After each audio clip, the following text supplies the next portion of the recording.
Hello, I'm doing this here to say thank you to everyone who left a nice comment and watched the last video. It made me very happy to see that this series received some love. And for those of you who are listening to this small bit at the start, I do apologise, I am still recovering from being ill, so I might sound a little bit off and maybe a little bit less than enthusiastic throughout this voice recording. That being said, let's get going. Raditz sets foot on the planet. Turning his scouter on, he begins to scan the planet in hopes to find his brother. Finding a power level of 415, he can only assume belongs to him. Over at Goku's house, Saiyan helps prepare Chi-Chi for a large feast, with Bulma, Tien, and Yamcha supposedly visiting today. A large banquet is required. Tien, never being far away from the Son family house, is the first to arrive, letting himself into the home, where Gohan greets him with a hug, so Tien happily returns before spending his time catching up with the young boy, using the multiform technique to help set up some chores around the house. Shortly after, Bulma arrives, alone, telling the others that Yamcha is off doing some training, and has been doing so for the last year. However, when she got in contact with him recently, he sends his love. As soon as the celebration begins, a power in the distance causes Goku to stand up confused, Tien soon joining him, as the pair soon figure out that this evil key is heading towards them. So, telling everyone in a firm tone to stay in the house, both warriors head outside, soon coming face to face with a long-haired alien, who is apparently Goku's brother. The interaction between Raditz and Goku goes much like in canon, with Goku learning of his Saiyan heritage, stating himself to be a human, and even making the statement that Tien is his only brother. Tien, however, hears none of this, instead is finding himself wondering if Goku's Saiyan heritage, the warrior race who murdered and slaughtered thousands, had been the reason he had managed to heal from the past so easily. It's a horrible jab at his friend, and as soon as the thought comes, it goes, especially when Raditz throws a punch at the zoned out Tien. The Triclops goes to take a defensive stance which will lessen the damage his body will take, but the attack never arrives. Instead, a loud thud echoes throughout the mountains, joined by the sound of a scouter beeping. Raditz and Goku stare at one another, and Raditz, seeing his scouter picking up Goku's power level, it slowly begins to rise. The Earth Race Saiyan, having caught the punch, returns to favour with a right hook shattering the scouter on Raditz's face, but Raditz had managed to catch Kakarot's power just as it settled, a power level of 1650. Raditz's eyes widen as this power is above his own. Even with his short stature, Goku somehow stands over his brother, his very eyes reminding the long-haired alien of his father in every horrifying detail. In this moment, Raditz reverts back to being a small child, as he feels panic flooding through every nerve in his body, soon falling to his knees in fear. Goku tells Raditz to leave this planet and never come back, or he will have to kill him. As Raditz's mind is scrambling for any way to survive this encounter, Raditz's mind finally falls on Vegeta and Nappa as he tells Kakarot that it doesn't matter what he does, if he kills him, his two strong allies will come looking for him, and they're only a year away. It won't take long till they show up and kill him. At hearing this, Goku and Tien share a look, allowing Raditz to speak on, learning of the power difference between Raditz and his comrades, scaring the pair, since something that strong could only spell disaster for the world. As Tien's brain begins panicking about the threat coming, already trying to figure out how to spend the next year preparing, Goku continues to listen to his biological brother. Raditz, having lost his scouter and his fear continuously growing, trying desperately to grasp any straw he can to ensure he lives, causes him to ramble on more than he means to, sharing how him and his comrades are forced to work under Frieza, an evil man who is thousands of times stronger than any of them are. At hearing this, Goku wonders if his brother is the man he is because of this Frieza. So in a soft tone, getting down to eye level with his brother, he offers Raditz a hand, telling him that he doesn't have to leave. He can join them. Raditz, now seeing his mother in his brother's eyes, for a mere second, fantasizes about joining his brother, fantasizing about a life where he doesn't have to live under the rule of anyone. But he knows what will happen if the prince finds out he betrayed him. So thinking fast, he gut punches his brother before flipping forward and kicking his brother in the chest as hard as he possibly can, sending the Saiyan flying backwards and into his own house, before taking flight at his top speed without wasting a beat. Tien snapping back as Raditz crosses the sky, he goes to fire at the Saiyan with a tri-beam, but Goku weakly tells Tien not to bother, since Raditz really isn't a threat.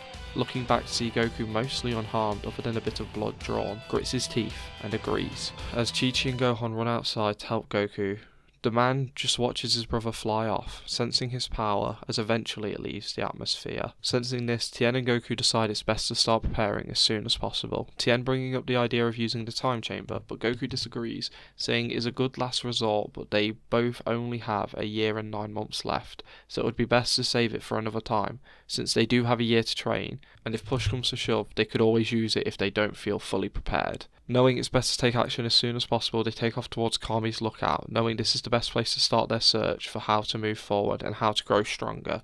But on the lookout they find Yamcha currently training, apparently having climbed the tower last year and started training under Kami and Popo.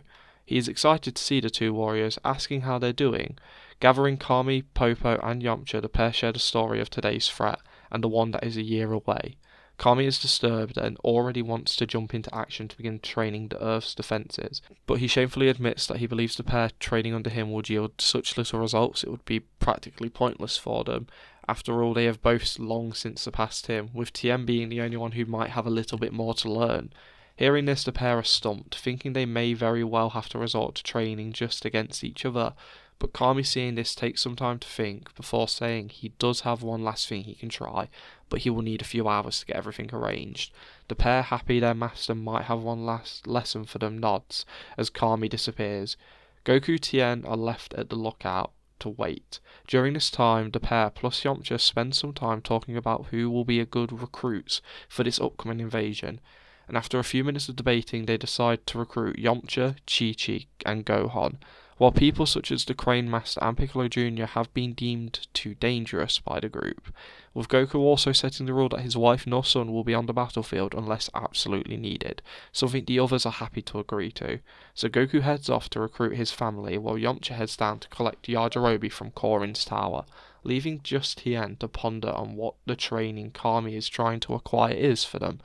Also thinking that it might be a good idea to use the Dragon Balls to get an exact date for the Saiyans' arrival, meaning that if they do feel like they need that final time in the time chamber, they can enter a day before they're supposed to arrive. But before you can think much more on this, the first to arrive back is Yamcha. However, he's not just carrying Yajirobe, but also a warrior Yamcha calls Upa, the boy apparently having been training under Korin for the last few months, and is happy to help out, sharing his excitement to meet everyone, especially Goku and his family. Tien is impressed with his power, more so when learning he got this strong all on his own with no master before Korin. Yamcha does try to warn Tien of something about Upa, but before he can, Goku, an eager-looking Gohan and a stern-looking Chi-Chi arrive on the lookout. Goku, having managed to convince his wife by sharing his concerns of his own death in the upcoming battle, sharing how he wants to make sure that if he was to die, the pair would be able to look after one another. Chi-Chi, knowing how much her husband has worried about not being able to defend his family, agree, but under the rule that Gohan can continue his studies, especially when she learns he will be training under God. While Z fighters gathered on the lookout, Tien shares his plan to use the Dragon Balls to learn the date of which the Saiyans will arrive, but Goku counters with a better idea, saying they should use the Wish Orbs to ensure the Saiyans are to land in an unoccupied location, since they already have a rough idea of when they will be arriving, but no idea where, in an attempt to try and keep civilian casualties to an absolute minimum. Everyone agrees to this, so with some help from Mr. Popo and his magic carpet, Goku appears in front of the creator of the Dragon Radar, asking Bulma to start gathering the Dragon Balls and to make a wish they had discussed whenever all the balls are gathered. Returning to the lookout, all Goku and Tien can do now is watch as Mr. Popo begins taking all the new recruits through the early stages of the training on the lookout. The only one not doing so is Yamcha, who is doing some more advanced training against a dummy. Goku and Tien having opted out of the training, wanting to save any energy they might need for Kami's upcoming training. After a few hours of waiting, a rather bothered looking Kami returns, asking to speak to both Goku and Tien in private. The pair, happy to do so, follow him into the former chambers where they lived for a while. Kami admits to having managed to pull some strings to allow Goku to enter the other world to do some very special training while he is still alive, under a deity far above himself. Tien asks what about himself, and Kami, rather sad, looks at Tien, explaining that he did plead the fighter's case as much as he could, and stated how much he had done for the world and how much he had changed, but unfortunately his sins from the time at the Crane School are still outweighing the good the man had done in his life. Tien hangs his head low, but Kami places a hand on his shoulder, saying that himself, Goku, and everyone else knows he is no longer that same fighter. making Tien smile slightly, nodding his head. Goku says that if Tien can't go, he won't go either, but both Kami and Tien tell Goku that he must go. Goku chuckles slightly, apologizing with a smile, saying he just wishes to tell Gohan and Chi-Chi goodbye before they leave, and after a short goodbye with his wife via hug and kiss, Chi-Chi making Goku promise to be safe, and Goku asking the same thing, Goku shares a hug with his son, telling him to listen to his uncle Tien, before getting teleported to Otherworld by Kami. Once arriving in the afterlife, the man is taken straight to Snake Way by Kami, where a familiar face awaits him, asking how he's been doing. Goku cannot believe his eyes, shouting out one name: Krillin. Jumping forward and tackling his friend, who hasn't aged a day since arriving here, Krillin explains that Kami helped him out big time, first of all helping him even get into the afterlife. After being killed by a demon, he was left to wander the universe for a while, but thanks to a wish on those Dragon Balls, everyone who did die to Kami got a chance to come to the afterlife. Laughing after that, it wasn't long until Kami helped him out again by pulling some strings to get him the right to train under King Kai a few years back. Something about it being a present for Goku when he took over being Guardian, causing Goku to chuckle a bit awkwardly, as Krillin goes on saying how Roshi was given the same chance but chose to stay in the other world with his grandpa Gohan, both sending their love to him. Goku smiles before asking if Chaozu is with Roshi and his grandpa or with this King Kai guy, but asking about Chaozu, the room goes silent, as Goku watches Krillin and Kami share a look, with Kami shaking his head. Goku understands what this means. He feels awful, because he knows Tien will never forgive himself. He already blames himself for Chaozu's death, and now, with him being in hell, he knows he'll blame himself even more. Turning to Kami, he asks the Guardian of Earth to not tell Tien until he returns. At this, Goku runs off down Snake Way, with the thoughts that it would be best if Tien heard about Chaozu's fate from him, not Kami. As the start of their journey begins, back on the lookout, things have already begun to pick up steam, as Tien has taken the role of mentor for everyone, putting them through some intense training, knowing the best ways for them to grow is to fight off against one another, so using himself as a yardstick, he tells them all to come at him at full strength, using this first fight to figure out people's strengths and weaknesses, noting how Yamcha needs to work on his confidence. Both Upa and Chi-Chi need to learn the basics of ki control, being fighters who strictly use their own physical strength. Yajirobe actually just needs to try, and Gohan needs a lot more basic training before he's taught much more advanced things, but he can see that the Half Saiyan is advancing very fast and is picking up things quicker than others, and after a short 30-minute spar, Tien has figured all he needs to know out and begins making specialised training for everyone. For a majority of the day they will all do their specialised training in the ways Tien has decided, while finishing the day off with a massive group spar for an hour or so, encouraging everyone to use the heaviest training weights they can manage to gain the most benefits from just existing on the lookout. Also noting that the shorter air will increase everyone's lung capacity and help improve stamina. Now beginning the specialised training, he splits himself into 3 clones. One is tasked with fighting both Yajirobe and Yamcha to improve their overall confidence in battle. Another is assigned to assisting Mr. Popo in teaching how to use ki to Upa and Chi-Chi. Finally, the last clone is to work more closely and personal with Gohan, making sure he understands the principles of martial arts. Thanks to the M's solid grasp on the group and pushing them as hard as he humanly can, the Z fighters find themselves in a good flow, Mr. Popo and Kami only able to offer help in small ways, and most of that is just minor things, so find themselves doing support in other ways, Kami even trying to prepare the pendulum room for usage. However, Tien pushes back on the idea, wanting to wait 3 months so the group is actually trained, and then he can see how they handle a combat situation. From there he can start studying the best ways to move on. Kami nods in agreement at this idea, choosing to instead use his time to better prepare the pendulum room to give a more realistic fight.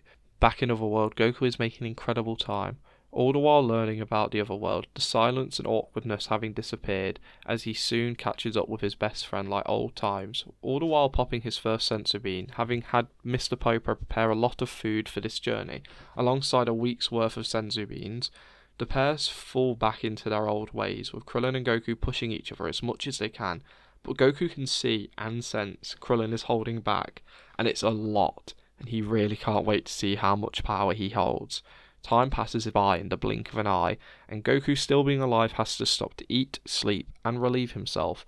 However, whenever the Saiyan sleeps, Krillin helps his friend out by carrying him a little bit further down the road in order to help shorten the trip down. Eventually, 2 weeks into their journey, Krillin and Goku pull into a place which Krillin calls the nicest place to eat in the world.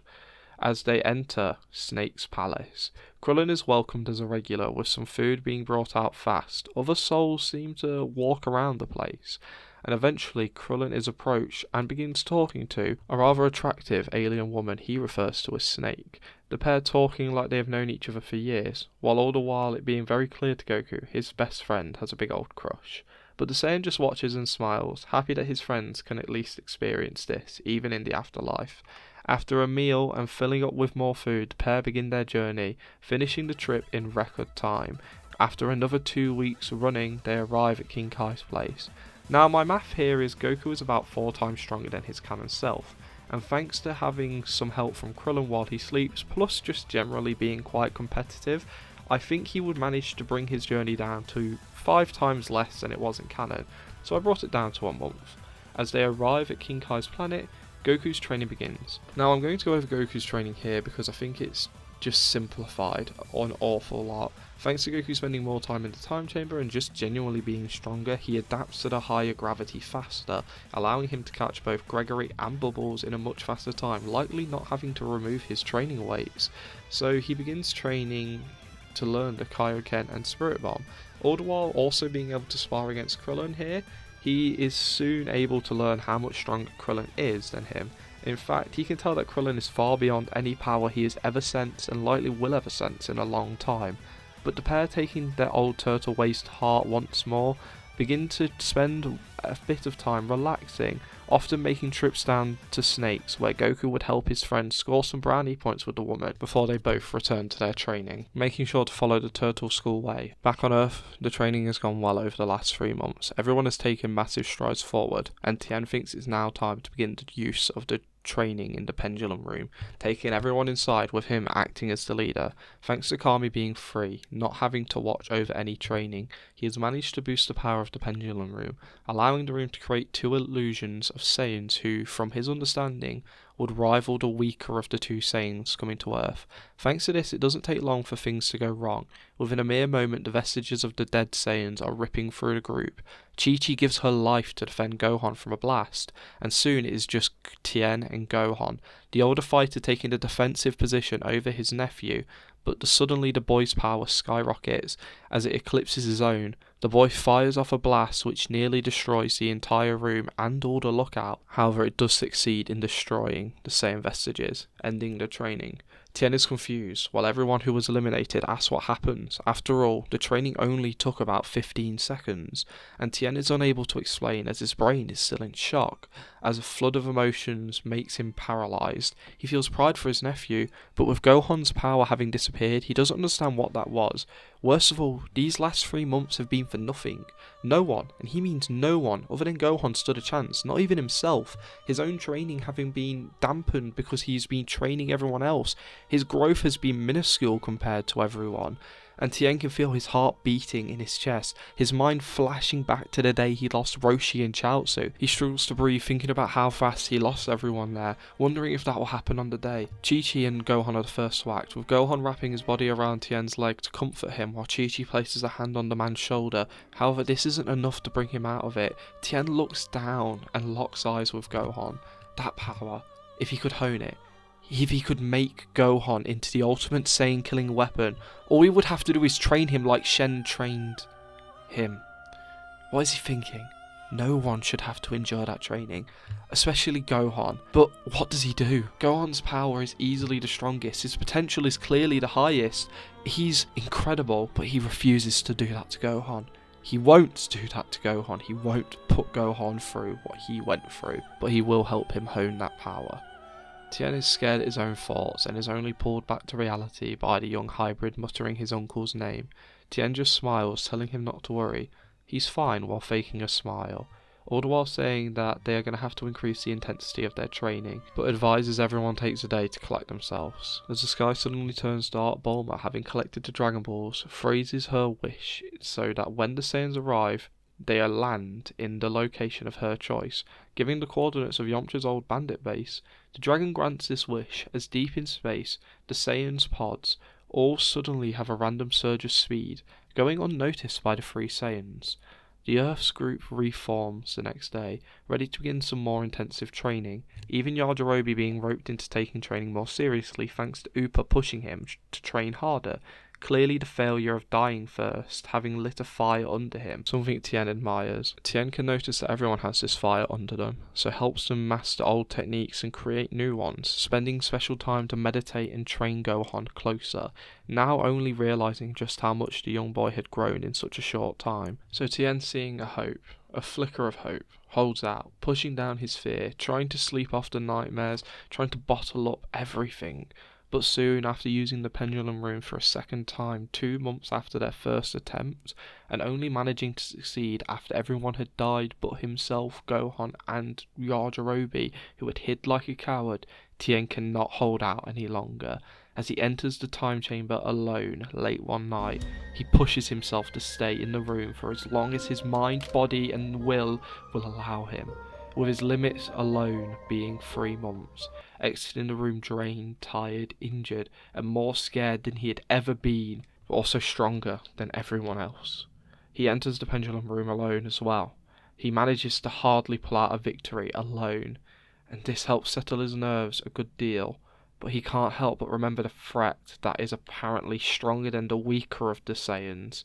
Knowing that one of them is 11 times stronger than Raditz, he shakes his fist in fear, but he just has to hope Goku will be enough. He has to pray that he will be enough. As he passes out shortly after, waking up to getting scolded by Kami and Popo, who not only figured out what he was doing, but why he's been doing it, as they can clearly see Tien's mental health declining once more. But Tien has no time to stop, to rest. He has to immediately jump back into the role of teacher, heading back outside and beginning sparring like they would.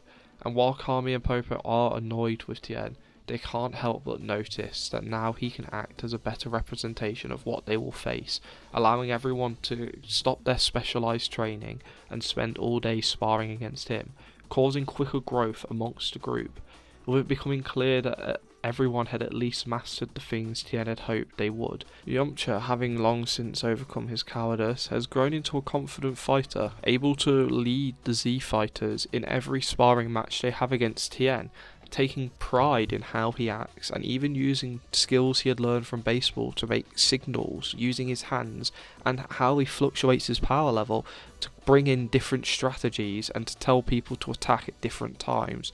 Chi-Chi and Upa having long since grown accustomed to using Ki, Chi-Chi even having a knack for it, while Upa uses his Ki to increase the cutting power of his spear. Yajirobe is clearly trying somewhat harder, and Gohan is the best example of all, as he is almost the strongest fighter of this group, only bested by his uncle.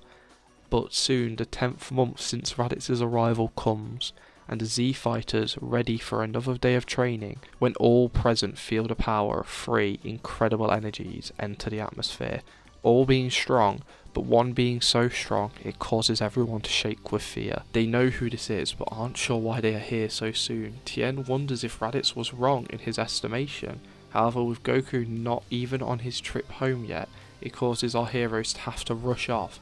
Tien telling Chi-Chi and Gohan to remain at the lookout and only come to their aid if they need it, but both refuse. Both explaining that they have been training for this moment and they want to help, reminding Tien Goku isn't coming yet and they need all the backup they can get, offering to just at least be there to back them up if needed. Tien, worried but very proud of both of them, nods his head, telling Gohan to fly down and grab senzu beans from Korin and hurry up to catch up with them. The boy nods as all Z fighters take flight, while Kami desperately tries to contact King Kai in order to get Goku back to Earth now. But that's where we're going to be leaving this part for now. My throat is very sore because I'm still quite ill, like I said at the start of the video, and I have just done a 20-minute recording and it's suffering from it. I'm sorry I've gone 2 weeks without an upload. Like I said, I've been fighting off an illness on and off quite badly. Luckily, during this time, I have managed to get writing done for quite a few scripts. I want to get the next part for What If Gohan was raised by Raditz out soon, but we'll just have to see. That all being said, thank you once more to everyone who showed the last part so much love, and I hope you enjoy this bit. For now, I hope you all had a great day or a good night, and hopefully I'll see you next time. Bye for now, guys.